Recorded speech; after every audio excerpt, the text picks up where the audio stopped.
What's up, guys? It's your girl Alyssa Sharubin, and welcome back to The Aroma of Christ. So today we're talking about modesty. Now, I know sometimes modesty can be a dividing issue because there are some that are like, this is my body, like I can do what I want. I don't see anywhere in the Bible where it told me that I can't wear that dress. Blah, blah, blah. You know, that girl. And there are some that are like, your dress needs to be down to your ankles. I want absolutely no forearm showing. There's definitely some controversy there. And listen, I'm not here to tell you how to put on a tank top under a v-neck. Like, I think highly of you. I think you're intelligent. You definitely don't need that from me. What I'm here to talk about today is what is biblical modesty. And so I have 3 quick points, and let's just jump right in. Point number 1, modesty is for God. Now, I know that there's that old lady at your church that's like, did you see Susie in that tank top? This generation is on a path to destruction. I know that that lady exists, but when you dress modestly, you are not dressing modestly for that woman. That woman is being judgmental. And I am absolutely a proponent for correcting one another and speaking the truth in love. And if that woman wants to come to you compassionately and discreetly and tell you that what you're wearing she doesn't think is very honoring to the Lord, then she should do that. And you should take that correction with humility and with understanding for where she's coming from. But to get back to the point, modesty is primarily for God and not for that lady, because modesty is a matter of obedience. We obey God in everything that He has told us to do in His Word. Like, that's final, period. That's the end of it. God told us to dress modestly, and so we will. But to get to point number 2, modesty is for others.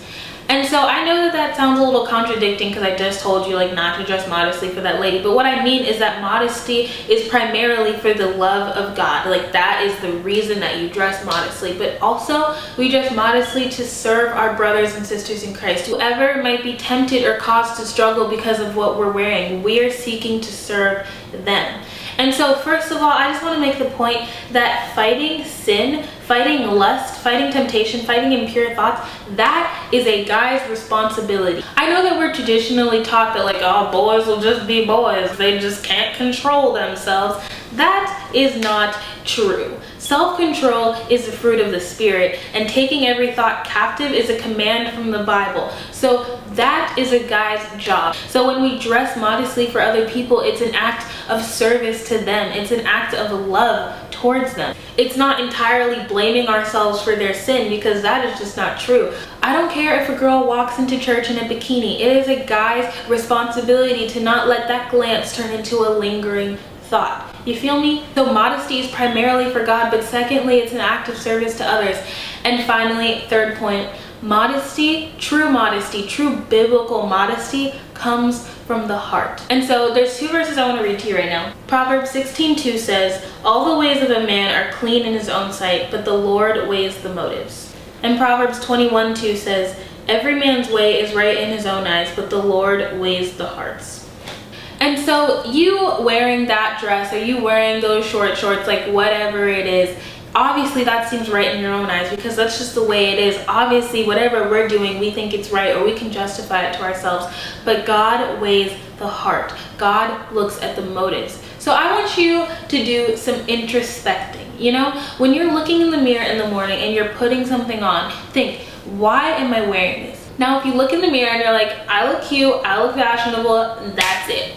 Then you walk out that door, you be confident, you be fierce, you be good looking, you know, you kill it out there, like you are good.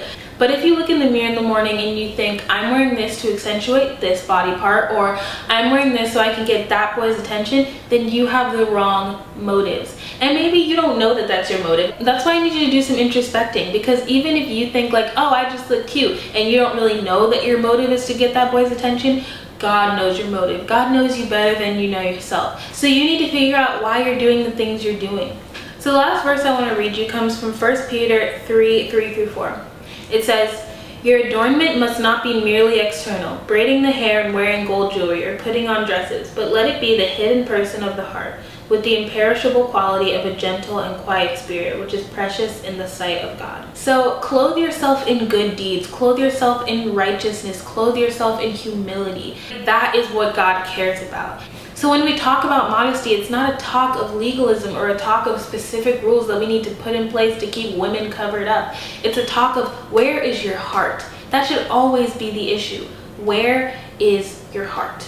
Anyways, thanks for watching. Thanks for being here. Thanks for sticking around. You know, I love you. Like, I really do. Like, I love you. Like, you specifically. Yeah, you're probably like, who, me? You. Like, I love you, okay? Anyways, bye-bye.